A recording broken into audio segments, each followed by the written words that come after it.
zidna ilman wa zidna ilman. Sadaqallahul azim.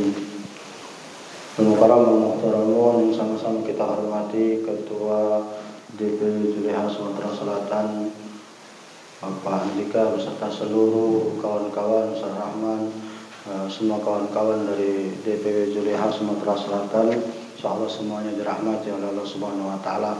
Para pengisi materi pada hari ini, dokter semuanya yang hadir, para peserta pelatihan jurus sembelih halal yang dilaksanakan oleh Juleha Sumatera Selatan pada hari ini, mudah-mudahan kita semua selalu berada di dalam berkahnya Allah Subhanahu wa taala. Puji syukur alhamdulillah pada hari ini saya diizinkan oleh Allah berkesempatan untuk hadir di sini karena saya baru sembuh dari sakit. 10 hari saya terbaring, tidak makan tapi bisa minum, ya. Jangan takut dulu, bukan COVID, inilah kami. Zaman ini payah, kalau kita ngomong dok langsung COVID lah itu. Apalagi 10 hari itu, minta mic itu, habis baterai.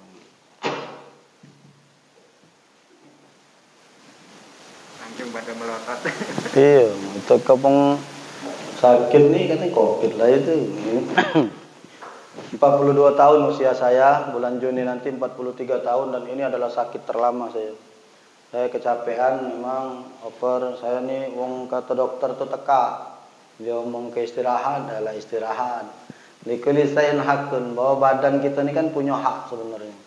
Jadi kalau sudah ada sinyal nginjuk ndak sehat, ya harusnya kita istirahatkan anak ni dak. Badan lah nginjuk sinyal ndak sehat, dilantak-lantak ke. Karena memang anak mencari nih, anak selalu berdoa pengen mati di 3 saat. Di kesempatan terbaik, dalam keadaan terbaik. Kalau bisa mati di hari terbaik, kalau tidak mati di tempat terbaik. Jadi saya majelis ilmu, majelis ta'lim, majelis zikir, pengajian itu adalah tempat terbaik menurut saya. Saya setuju Pak. Lagi ngajar macam ini, misalnya lagi nginjak pelatihan, meninggal dunia, jangan diamin ke dulu, kamu langsung nyamber lah itu, amin. Kaget dulu, maksudnya kaget pelatihan-pelatihan yang lain atau lagi ceramah-ceramah yang lain, ya. Mati dalam keadaan terbaik. Yub'atsu kullu 'abdin 'ala ma mata 'alaihi, kata Rasul, wong itu akan mati sesuai dengan amal biasanya dia. Biasa ngajar, insyaallah mati lagi ngajar. Kamu juga lah, wong mancing mati lagi mancing.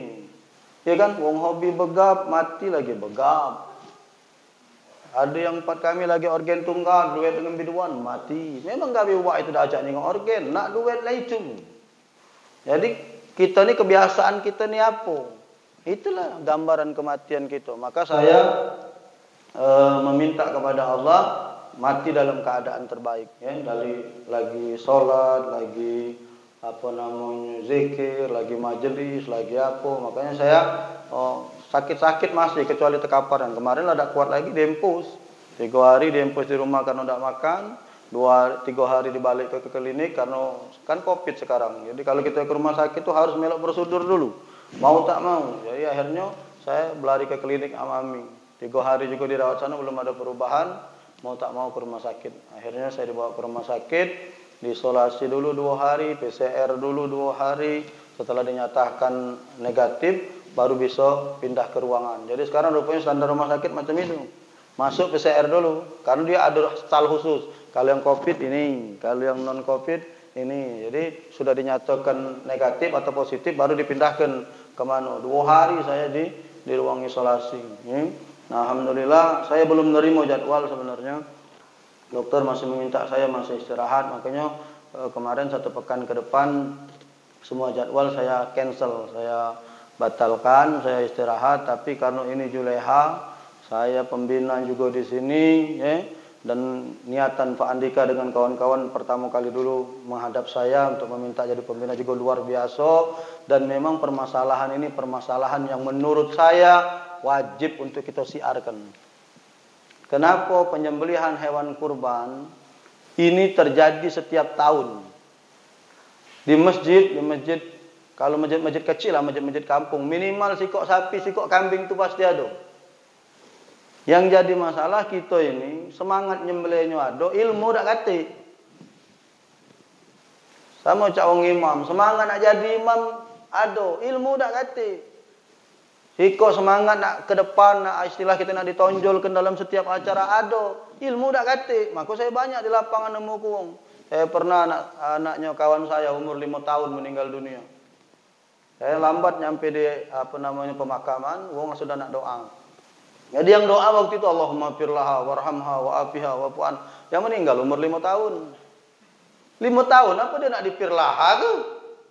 Dosa mana ada yang nak dipir kata cak kita ni nah kalau mati lah banyak dosa nak firlahu.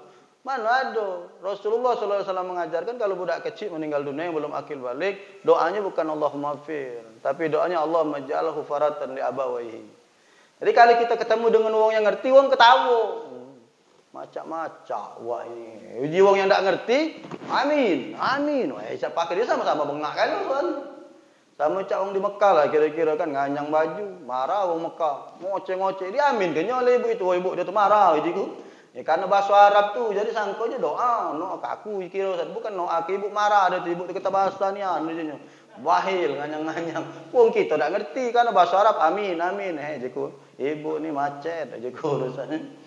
Bapak-ibu yang dimuliakan Allah, sama seperti kurban ini, semangat nak nyembelih ado, pengen gagah dijingok ungnya enteng kenapa namanya golok tu ado, ilmu dak kate. Makanya banyak kejadian kena terajang ke sapi.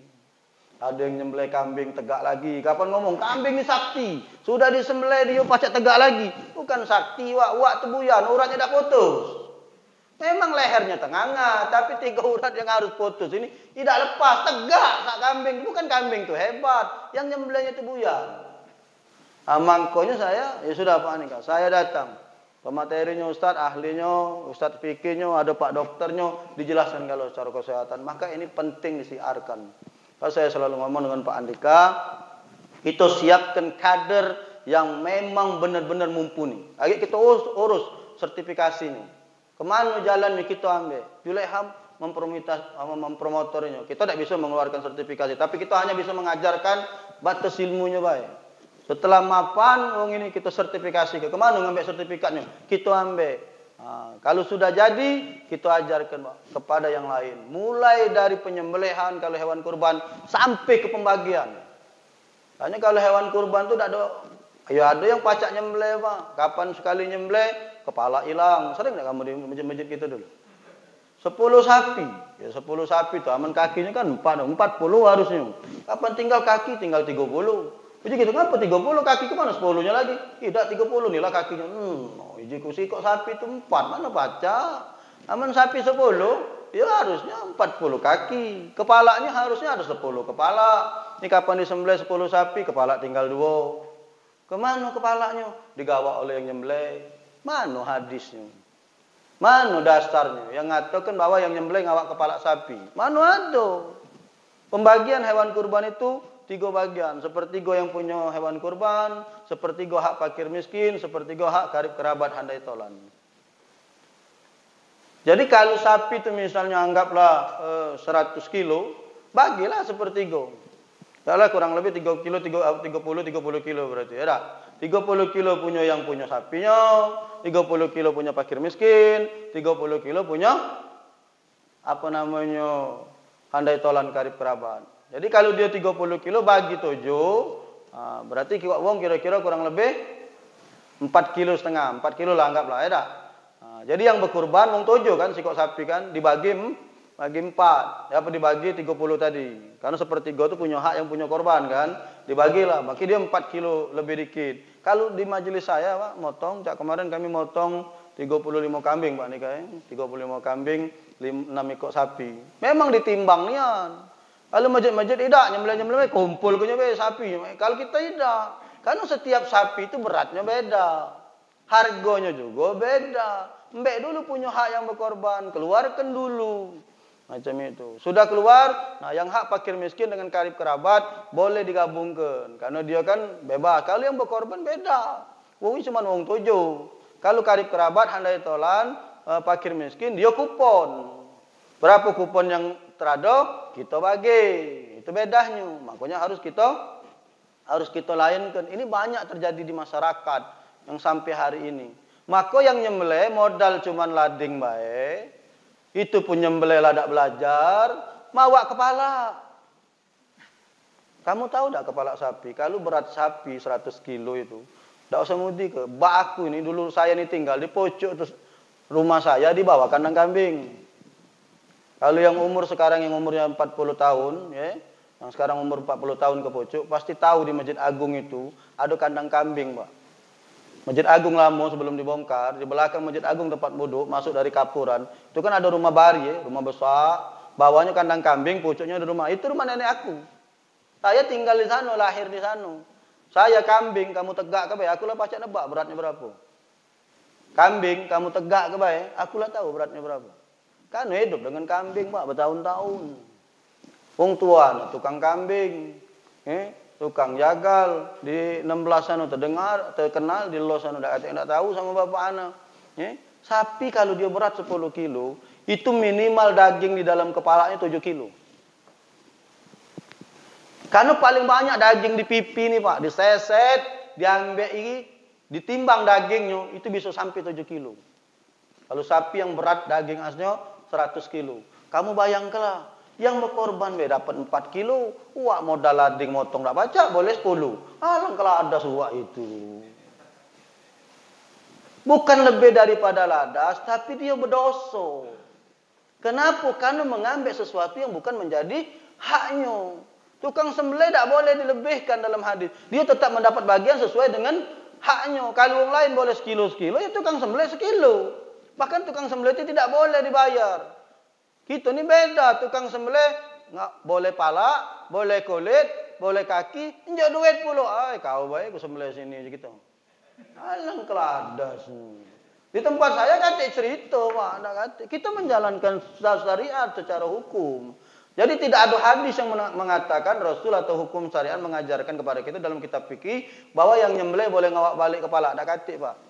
Kalau yang nyembelih itu mawak kepalanya balik, ada itu benar. Kepala dia bukan kepala sapi. Jangan tinggal ke kepalanya. Ya, nah, makanya di acara ini saya sangat mensupport. Makanya setiap ada acara Juleha, saya bela-belai. Saya sakit, saya belai. Saya ada jalan lain. Saya ini zikir, Pak, harusnya sampai jam 9 zikir. Sampai jam 10 acara selesai. Tapi karena Juleha minta jam 9, saya cepatkan zikirnya. Saya singkatkan. Ngapo? Karena saya menganggap pelatihan ini luar biasa kebaikannya. Maka saya minta kepada kawan-kawan untuk benar-benar mengikuti pelatihan ini. Saya tidak menyampaikan materi sesuai kehendak saya karena memang sudah dibuatkan oleh Pak Andika PDF-nya. Saya hanya menyampaikan materi sesuai dengan apa yang dimintakan oleh kawan-kawan dari Sembelih Juru Halal. Saya khusus mengajarkan bab fikih, nanti Pak Dokter akan mengajarkan secara kesehatan dan lain sebagainya. Kawan-kawan ahli akan mengajarkan mana urat yang harus putus, mana cara penyembelihan. Saya hanya menjelaskan secara syariat. Yang pertama, hewan kurban. Hewan yang boleh dipotong menjadi hewan kurban adalah sapi, kerbau, kambing, domba, dan unta. Di luar dari ini tidak boleh. Maksudnya kambing ini dan sejenisnya, Pak. Karena kambing ini banyak jenis. Ada kambing Lampung, ada kambing Jawa yang kupingnya panjang, ada domba, ada biri-biri. Itu namanya sejenisnya. Jadi kambing dan sejenisnya maksudnya adik-beradiknya itu adalah hewan kurban. Unta, sapi, kerbau. Di luar dari itu tidak boleh. Misalnya kamu miara macan, ayo Ustaz, tahun ini aku nak nyembelih macan untuk korban Ustaz. Tidak boleh. Karena dalam kitab fikih yang boleh dijadikan hewan kurban sapi, unta, kambing atau kerbau. Kemudian cukup umur, sehat dan tidak cacat.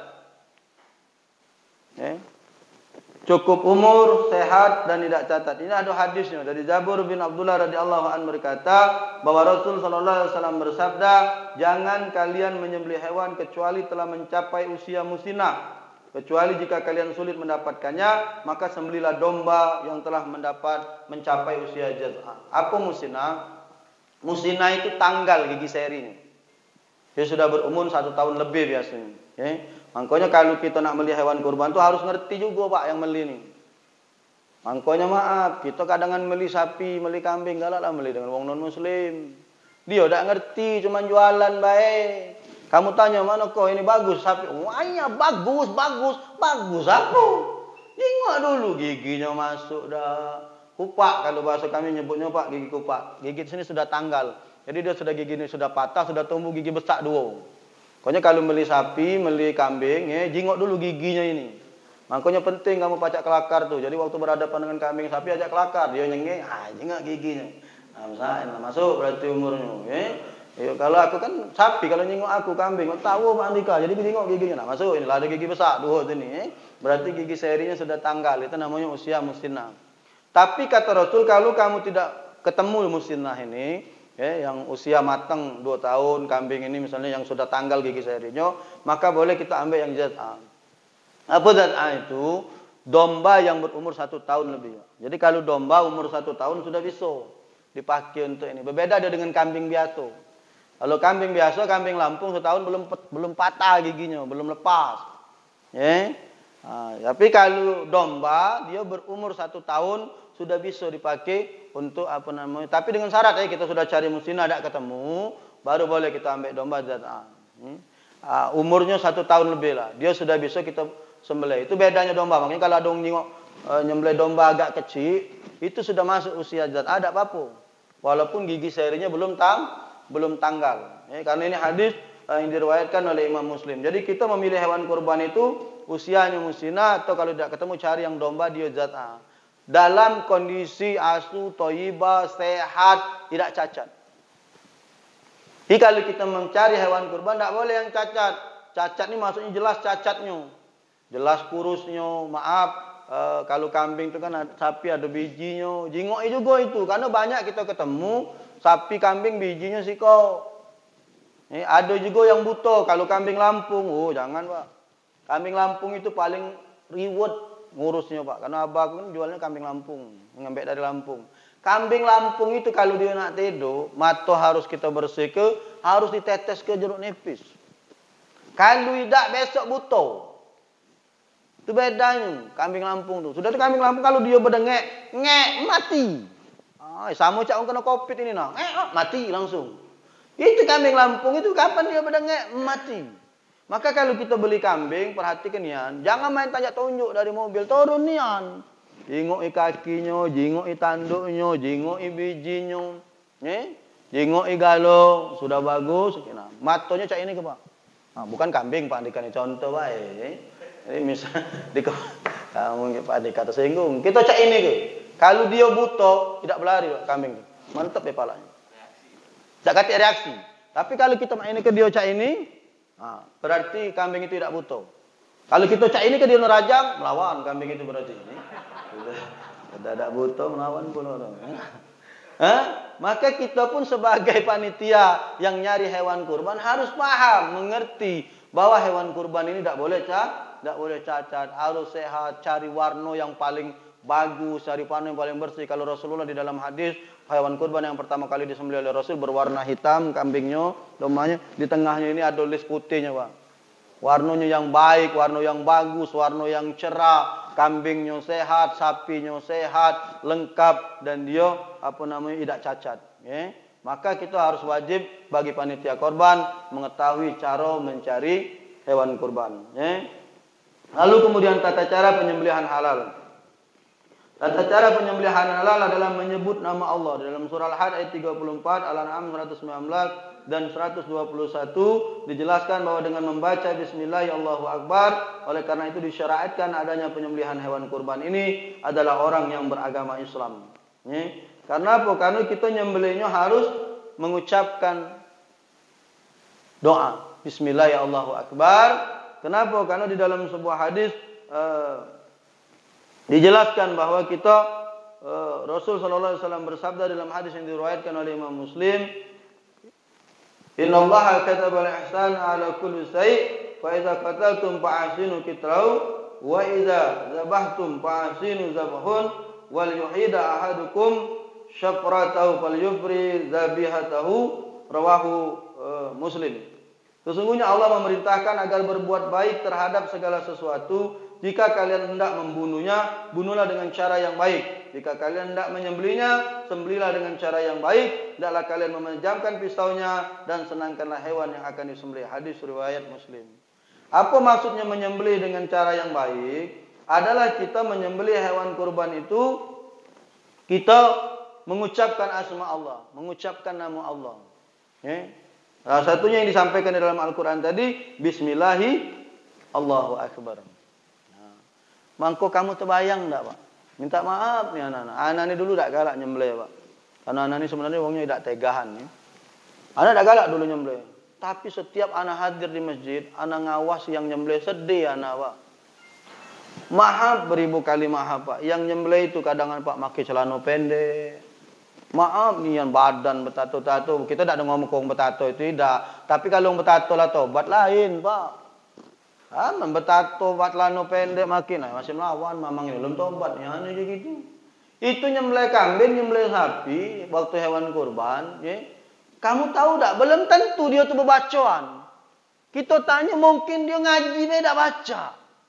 Adab dia nyembelih bela tak benar. Anak kalau nyembelih, kamu jengok video-video anak nyembelih. Anak pakai baju panjang, pakai celana panjang, bahkan pakai gamis kadang anak Pak nyembelih. Kenapa? Karena itu termasuk bab adab. Yaman kita motong lagi pakai celana pendek, berarti kita sudah memperlihatkan aurat. Secara ilmu fikih pun kita lah tidak benar. Walaupun tidak ada bergantung dengan sembelihannya. Ini bab adab kita nih belajar bab adab.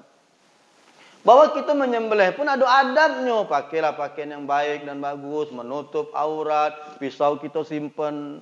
Kamu kalau aku nyingok tukang sembelih golok sepanjang-panjang idak ini, terkengkeng di sini. Ada lagi yang diambilnya lading, ngasah di depan rai sapi. Wow, jeku kamu hati-hati, Bang. Tak boleh itu. Ada adabnya ini salah satunya, ya. Kenapa? Karena salah satu adab dalam tata penyembelihan dari hadis yang diriwayatkan oleh Imam Ahmad dari Abdullah bin Umar radhiyallahu anhu berkata, Rasulullah sallallahu alaihi wasallam memerintahkan kepada kita untuk mempertajau pisau atau alat dan menyembelih dan menyembunyikannya dari binatang ternak yang akan disembelih. Jangan keladas, kamu nyingok-nyingok kenapa namanya lading di depan sapi, di depan kambing yang nak kita sembelih. Tak boleh. Bahkan adabnya cak kami kemarin, yang nak disembelih, yang belum disembelih sapi yang kebat di sebelah sana, ngadap sana dia. Yang nak disembelih gawak ke sini. Apa maksudnya? Biar dia tidak nyingok kawannya disembelih ini. Kita tak boleh egois, Pak. Binatang tu nyingok. No, ujungnya giliran aku pula sudah ini. Berpikir sapi tu. Bukan tidak berpikir. Kamu nyingok ke lading itu, Pak. Oh, apa kata Rasul? Rasulullah SAW katakan kepada kita, At-turidu an tamitaha mautana hala. Hadadta safrataka qabla an tajjaha. Rasulullah SAW mengamati seorang yang meletakkan kakinya di atas pipi sisi kambing dalam keadaan dia mengasah pisau. Sedangkan kambing itu memandang kepadanya. Lantas Nabi berkata kepadanya, apakah sebelum ini kamu hendak mematikannya dengan beberapa kali kematian? Hendaklah pisaumu sudah diasah sebelum engkau membaringkannya. Hadis riwayat Al-Hakim dan Al-Jahab. Jadi ada laki-laki, kambing sudah digolingkan di sebelah kiri, dan posisi menghadap kiblat. Ininya caranya, ditijaknya ininya tadi, mata kambing itu kan nyingok dia kan, sambil dia kambing ni ngawasi. Kambing ni nyingok. Tak berdaya, kita lah sudah kena tijak, nyingok orang asal lading. Oh, je kambing ini nak bunuh ni kan mamak ini. Kata Rasul, apa kau ingin membunuhnya berkali-kali? Apa maksudnya? Belum kita sembelih dia lah ngawasi kita ngasal lading tu. Sama pecah bunuh dia. Tak boleh, maka si juru sembelih halal harus paham tata cara ini. Asalah dulu pisau, atau misalnya kambing atau sapinya masih tegak di situ, pisau tu asalah dulu. Jangan kita ngasal lading di depan rai kambing, di depan rai sapi. Ini dilarang oleh Rasulullah SAW. Dan ini banyak kita temukan di dunia nyata. Di masjid-masjid, di musola-musola. Ngapu? Karena mereka tidak melok pelatihan. Makanya orang-orang yang hobi nyembelih, pengurus-pengurus masjid, pengurus-pengurus musola, bapak-bapak yang selalu disuruh nyembelih hewan kurban, ikuti pelatihan Juleha Sumatera Selatan. Nah, ini ke baca di tetap Pak Andika videonya ya, yang di-share ya dah. Biar apa? Biar kambing sapi yang disembelih memang benar-benar, Pak. Nah, ini live, ini kawan-kawan rekam lagi di-share di YouTube saya, di akun Instagram saya, Nah, jadi Bapak Ibu, Bapak-bapak, para jamaah yang dimuliakan oleh Allah, para peserta pelatihan juru sembelih, kita harus paham dan mengerti, Pak. Jadi ternyata nyembelih hewan korban itu tidak cukup nafsu dengan pacak nyembelih baik. Ada tata cara, ada aturan yang harus kita meloi. Maka daripada itu belajarlah, ya, belajarlah. Saya hanya menyampaikan materi secara fikih bagaimana tata cara penyembelihan. Jadi harus baca asma Allah, Sederhana Pak, bismillah Allahu Akbar. Tapi ketika tidak baca itu, hewan kurban yang disembelih tidak halal hukumnya. Nyembelihnya walaupun benar, tata caranya benar, tapi tidak disembelih dengan sembelihan, bacaan bismillah Allahu Akbar, maka hukum sembelihan itu tidak berubah menjadi haram. Makanya ada yang nanya, Ustaz, aku ini bertetangga dengan wong non muslim, tapi dia ni galak nganter ke ayam Ustaz ke rumah. Aku tak tahu ayam tu lah jadi gula ya Ustaz. Apakah dia nyembelih dewe, apakah dia beli atau dari pasar kira-kira baca bismillah dak dia nyembelihnya mak mana lah Ustaz caranya Ustaz. Aku ninjuk terus. Jadi ku gampang. Yang pertama kalau kau cari ngampala pening bawa ke rumah be ayam tu. Tunjuk ke aku maksud aku. Yang kedua sebenarnya cukup ketika nak makan kita baca bismillah. Karena kita tidak tahu kan dia nyembelihnya macam mana, ininya macam mana. Maka dengan kita membaca bismillah, insyaallah ayam tersebut sudah berubah menjadi halal. Ya. Jadi penyembelihan ini harus benar-benar paham kita Pak, mengerti tata caranya, doanya. Apalagi kalau hewan kurban kan Allahumma hazam minka wa ilaika wa taqabbal minni. Maka itu kalau diinjukkan dengan wong yang tak ngerti Pak, apalagi dak acak ngaji, ilmu agama dak kate, maka jangan pernah berharap persembelihannya akan sempurna, ya. Apalagi mengarah kepada ketidakhalalan. Dari Rafi bin Khalid bin Khudayb radhiyallahu anhu berkata bahwa Rasulullah SAW bersabda, hewan yang disembelih dengan alat yang mengalirkan darah disebut nama Allah atasnya, maka makanlah. Sepanjang alat tersebut bukan gigi, bukan kuku, ya. Karena gigi dilarang merupakan tulang, karena nyembelih pakai tulang tidak boleh. Sedangkan kuku adalah alat potongan orang-orang Habasyah. Jadi kalau diremet, dicekik macam ini, ya, maka itu tidak boleh dimakan potongannya. Tapi kalau dia disembelih benar dengan lading, dengan pisau yang ditajamkan terlebih dahulu. Nah, kalau kamu misalnya tidak bisa ngasah pisau, serahkan dengan kawan-kawan juleha, minta asa ke. Aku ni biasanya ngawak lading, cuman karena aku malam tadi tidur di Gando sama Harim, tak ada sempat balik ke Rifai. Golok-golok anak ada di Rifai kalau anak tak sempat bawa hari ini. Bukan ngambok ya, artinya anak ni senang memang dengan lading, hobi Pak. Ya jong rumah bi untuk apa kamu beli lading terus, beli golok terus. Ya dipakai itu cuman siko Pak, cuman senang menyejar kayaknya itu, ya. Anak taruh di kamar Pak, di kamar anak. Karena kalau taruh di ruang tamu habis, siko datang minta. Ini wong tak tahu, Saraman tahu nama. Dia tidak ngerti kita belinya berapa ini. Bukan pisau dapur, dah.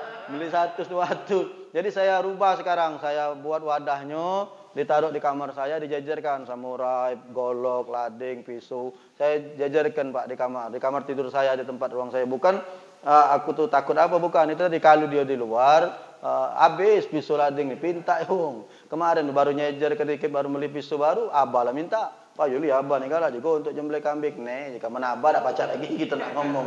Dah paksa juga pisau kita yang paling bagus sana ambil lah menyembelih. Dah. Jadi siapkan Pak. Ustaz Rahman banyak jual itu kehubungi beliau. Ya. Ada golok dewek asa minta. Ya. Kawan-kawan yang perlu golok temui beliau Ustaz Rahman dari kawan-kawan Juleha. Nah, pacak potong pula Ustaz ini 10% anak ini. Ya paling tidak goloknya be anak dia petinju maksud anak tu dah. Tapi Ustaz ngerti insyaallah sama-sama Ustaz jangan saling ganggu. Kawan-kawan semua yang insyaallah dimuliakan oleh Allah Subhanahu wa taala, maka kita harus memenuhi semua itu Pak. Semua kriteria yang diajarkan oleh Allah dan Rasulnya, mulai dari cara penyembelihannya, pengucapan asma Allahnya, doanya, adabnya, ya. Kemudian baringkan hewan di sebelah kiri menghadap kiblat. Mulailah dengan membaca bismillah, Allahu Akbar. Tambahi dengan doanya kalau dia hewan kurban. Kalau dia memotong kambing akikah, minta akad dulu dengan yang punya akikah. Itu harus kawan-kawan pelajari. Ya. InsyaAllah mudah-mudahan pelatihan ini mungkin secara rutin Pak Andika akan adakan.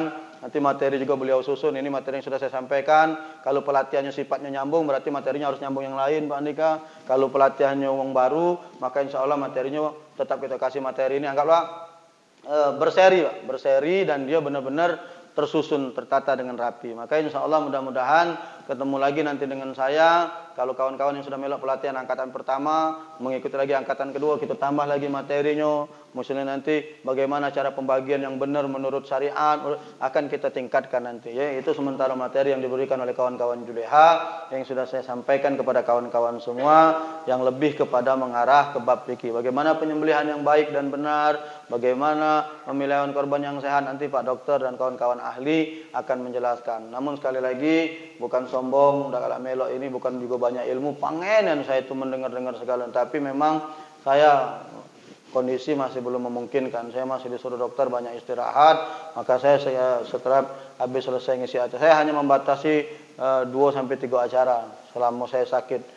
Mulai dari Senin kaget, mulai dari Senin saya hanya mengambil 3 jadwal per hari. Kalau kemarin saya 8 jadwal, 7 jadwal, saya pergi pagi sampai balik malam, tahan. Nah, rupanya ternyata bertambahnya umur, bertambah usia, tak baca di budi ke Pak. Memang benar nih. Ana di bawah 40 jangan ditantang Pak, begadang, tak tidur lagi jadi ana melawan. Woi lah 43 tahun ini rupanya. Pan tidur di pucuk jam 12, mulai Pak. Dunia ni pecah berputar. Tidur di pucuk jam 12 dikit, mulai. Apalagi Covid ni, lama dah ceramah, bawaan buntu. Cepet ni kan, muter-muter dunia. Tak ada jenggung Pak Nika. Kalau ini tak free, kita ni pembina, aku malu pula. Aku ni harus, orang tahu-tahu. Ya, ganti lading jadi kayak Pak. Nanti nak kena tu lah Ustaz ni. InsyaAllah mudah-mudahan manfaat. Salah minta maaf, izinkan saya pulang, saya mau istirahat dan kebenaran hari ini. Boleh.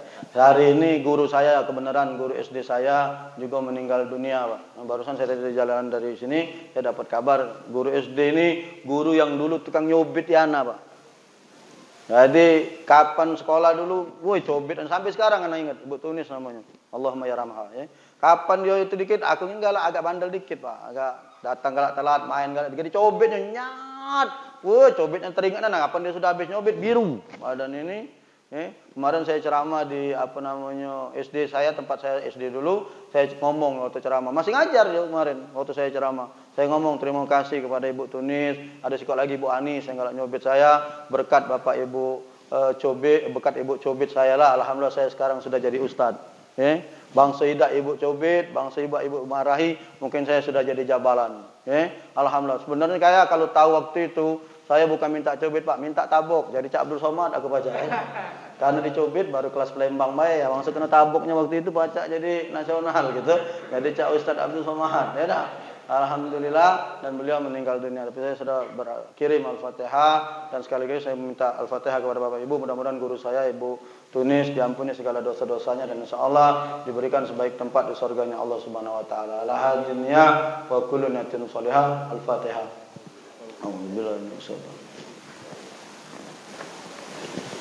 Oke, sebelum saya tutup dan saya pulang, saya beri waktu 10 menit. Mungkin kawan-kawan pengen bertanya seputar bab fikih sembelih halal dari sisi agama atau sisi syariatnya, boleh dipertanyakan. Ya. Kalau yang lain kesehatan dan tata cara penyembelihan kita serahkan kepada kawan-kawan yang ahlinya. Ya. Ada yang nak nanya? Silakan. Baik, silakan kepada teman-teman yang ingin Minum, ajukan tangannya. Oke, baik, sebutkan nama dan dari mana. Belum satu lagi, ada? Bapak yang depan ini cukup 2 aja ya. Iya. Lan. Ini sangat terbatas, silakan Pak.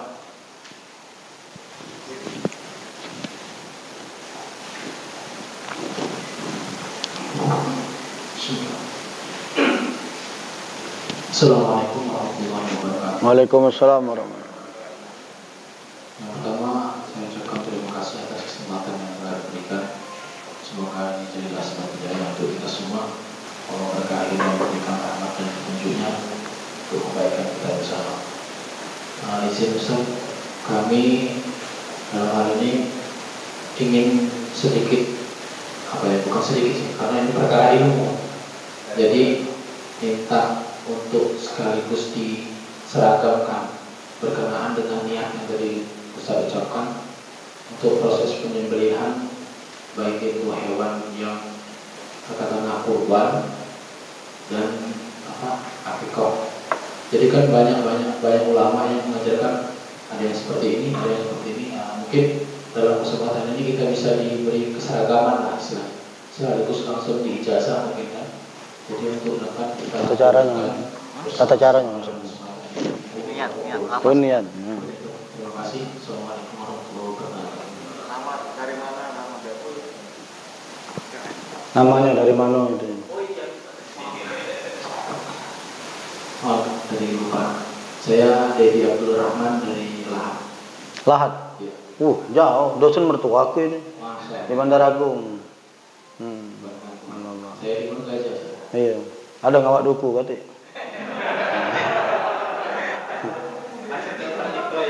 Ingat ya, akan galak pelupa ya pertanyaannya. Ya. Assalamualaikum warahmatullahi wabarakatuh. Waalaikumsalam warahmatullahi wabarakatuh. Saya Syarifudin dari Batu Rajo, Ustaz. Batu Rajo. Iya. Duren bawa duren tidak? Kebetulan saya ini profesi punya jasa rumah tiket. Oh. Pertanyaan pertama mungkin dari wakili oleh kawan dari Lahat tadi. Nah, yang pertanyaan lain itu ialah ini, di kampung kami itu sering ada kebiasaan sebelum menyembelih hewan itu dimandikan. Dimandi ke? Kalau anaknya perempuan dikasih bedak, dikasih bunga, apa namanya, dibungkus pakai kain putih. Ya. Nah, itu nanti hukumnya balik ke mana? Mungkin itu saja. Assalamualaikum warahmatullahi wabarakatuh. Jadi Ustaz, banyak Ustaz yang berbeda-beda dalam menjelaskan bacaan ketika nyembelih. Jadi macam ini prinsipnya. Kalau fikih ini, ya, kalau bab fikih namanya ada hilafiyah. Hilafiyah itu perbedaan di kalangan ulama. Itu biasa. Jadi kita tidak usah perlu heran. Makanya kita di dalam belajar terutama bab fikih kita harus memang belajar. Tak bisa cuma ngawas, tak bisa kita cuma nyingok, ya. Contoh salat Pak, takbir ada 6. Takbir semayang. Allahu Akbar, ada di sini. Allahu Akbar, ada di sini. Allahu Akbar, ada di pusat sini. Allahu Akbar, ada yang di sini. Ya kan? Allahu Akbar, ada yang di sini. Bukan kita tidak belajar, yang mana yang benar? Ustaz ini ngajar ke di sini. Ustaz ini ngajar ke di sini. Oh, apalagi kan zaman medsos ini payah, Pak. Wong belajarnya cuma menggoogle. Tidak pernah belajar dengan kalau zaman dulu, kalau saya Pak, belajar tuh duduk nian majelis, buka kitab nian, kiainya ada, pesantrennya jelas. Sekarang mana wong? Diajak majelis, ya ada galo di sini. Ada galo di sini. Kamu tahu tak menggoogle tuh sekolah pesantren di mana? Mazhab menggoogle tuh apa dia? Nggak baca. Tapi kalau kamu belajar, Allahu Akbar, di dado, itu Imam Malik. Imam Malik mengajarkan kalau takbir meletakkan tangan di dado. Ini orang-orang di Mekah kita jenguk banyak di salatnya macam ini Pak. Kemudian ada yang meletakkan tangan di pusat. Siapa itu? Imam Abu Hanifah mengajarkan. Kalau dia takbir salat letakkan di sini. Sementara Imam Syafi'i dalam kitab Safinatun Najah karangan Syekh Salim bin Abdullah bin Sumair mengajarkan meletakkan tangan Imam Syafi'i antara dado dengan pusat di tengah-tengah seperti ini.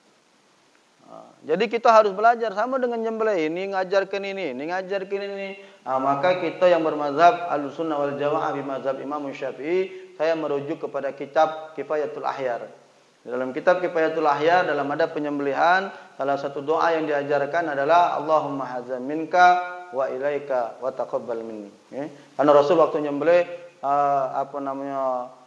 hewan kurban untuk beliau mendoakan Allahumma hadza Muhammad min Allahumma hadza min Muhammad wa ila Muhammad wa ahli Muhammad wa ummati Muhammad. Jadi Rasul waktu nyembelih pernah berniat, ya Allah ini hewan kurban dari Muhammad, dari keluarga Muhammad, dari untuk umat Muhammad. Jadi makanya ada pertanyaan wong. Dulu almarhum Syekh Saleh Muhammad Ali Jaber pernah viral kan tahun 2018. Beliau ngomong apa? Tidak perlu satu keluarga nak motong 7 sikok sapi nian. Karena sikok sapi kan 7. Cukup potong sikok kambing, cukup untuk satu keluarga. Itu dalil hadisnya. Rasul pernah menyembelih 1 ekor domba untuk Rasul, untuk ahlinya, keluarganya, untuk umatnya. Wong kita yang ketabasan ini mulai sudah inilah. Wong kita ini jangan diujungi yang lokal-lokal menghemat lajulah itu. Padahal kita ini jengok penempatannya dulu. Rasulullah itu pemimpin umat. Kamu cak gubernur motong sikok sapi untuk masyarakat Sumatera Selatan, silahkan. Kemudian keterangannya kita harus baca juga. Kalau kita misalnya Pak Andika, beliau sama istri berdua. Dua apa sih kok istri Pak Andika? Sikok. Beliau sama istri berdua anak. Dua. Anaknya sudah akil kali kalau. Tapi rezeki karena Covid agak seret misalnya tahun ini, ya. Duit tidak lancar nian, kecuali Ustaz Rahman tadi golok banyak terjual, tidak baca itu alasan ya. Ya, aku tahu kalau yang beli-belinya itu. Rezeki lagi sempit, duit tak kate, bisa beli cuma sikok kambing, maka tak perlu. Potonglah kambing ini Pak Andika niatkan bahwa kambing ini dari aku ya Allah dan keluargaku. Minni wa ahli. Sembelih. Maka itu sudah cukup buat Pak Andika dengan tak perlu ditulis ke, kadang sikok sapi ditulis ke seberoyot ondon. Oh, tak usah.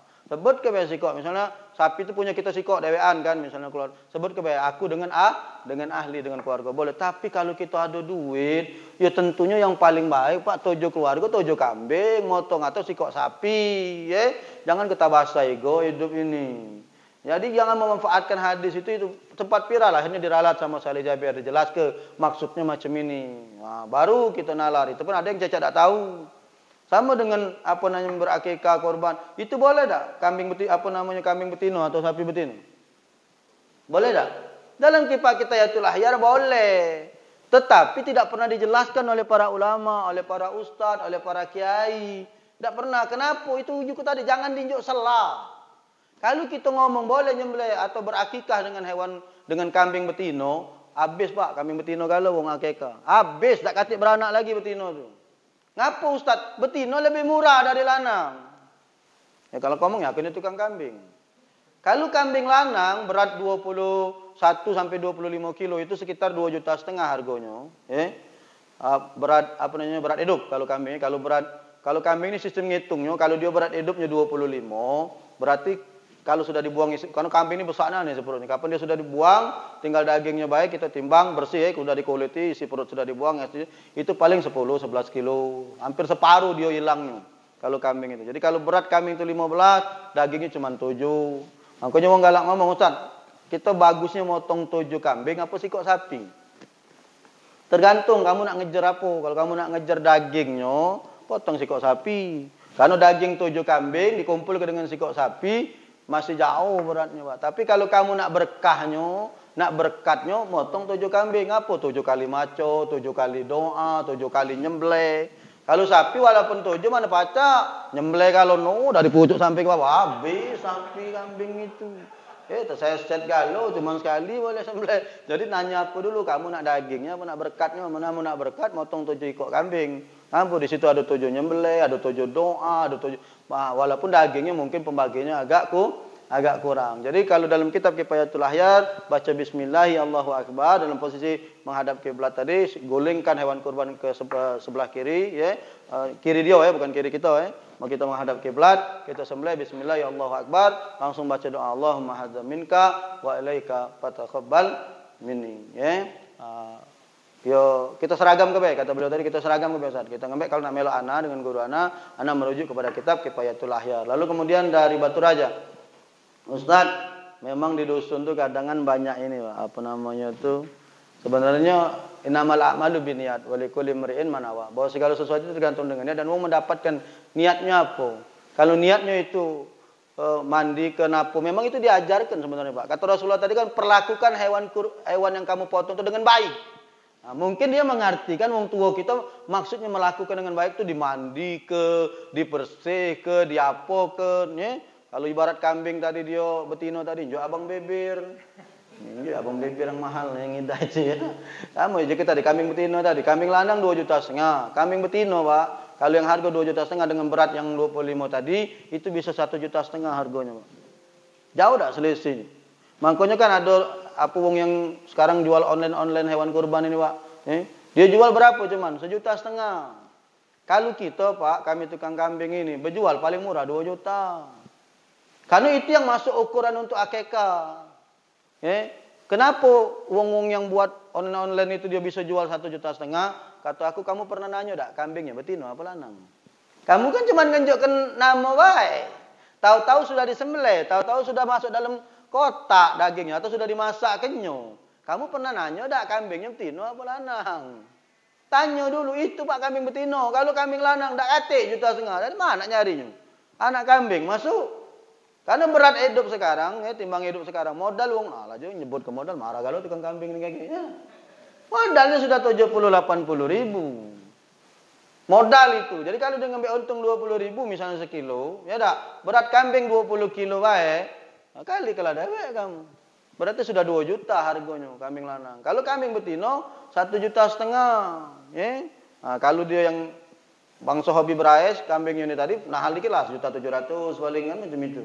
Nah, jadi kalau dia niat mandi ke ngenjuk kembang, ya, di kapan ke niatnya untuk memperlakukan hewan korban itu dengan baik, fadl, silahkan tidak apa-apa. Tapi kalau dia niat untuk buyut ini, mbah ini, segala ini, itu sudah masuk kepada arah kesirikan. Karena di dalam hadis itu salah satu adab daripada penyembelihan memperlakukan hewan sembelih dengan baik. Jadi kalau niat baiknya adalah memandikan, galung ke kembang, diinjak wangian, maka itu insya Allah malah dapat pahala. Bahwa kita menghargai hewan sembelihan ini sesuai dengan apa yang diajarkan oleh Rasulullah SAW. Banyak memang di dusun-dusun terutama beda-beda, Pak.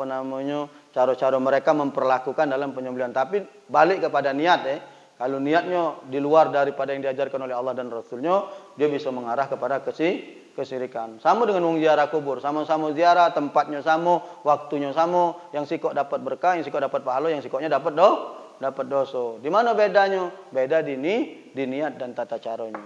Itu saja.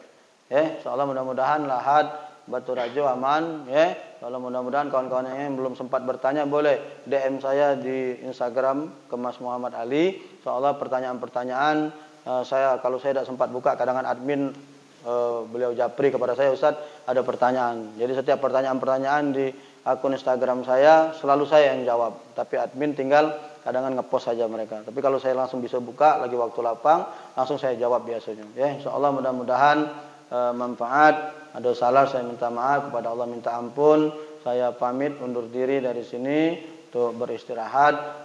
Doakan saya segera sehat dan bisa kembali beraktivitas normal seperti sedia kala. Ini saja, mudah-mudahan manfaat. Kita tutup dengan doa. Allahumma inna na'udzubika min ilmin la yanfa wa qalbin la yasa wa amalin la yurfa wa du'ain la yusma. Subhanakallahumma bihamdika asyhadu an la ilaha illa anta astaghfiruka wa atubu ilaik. Allahumma ij'al jam'ana hadza jam'an marhuma wa tafarraqana min ba'dihi tafarraqa mazmuma. Rabbana atina fid dunya hasanah wa fil akhirati hasanah wa qina azabannar. Wa sallallahu ala nabiyil ummi wa ala alihi wasallam. Subhana rabbika rabbil izzati amma yasifun wa salamun alal mursalin walhamdulillahi rabbil alamin. Taqabbalallahu minkum. Assalamualaikum warahmatullahi wabarakatuh.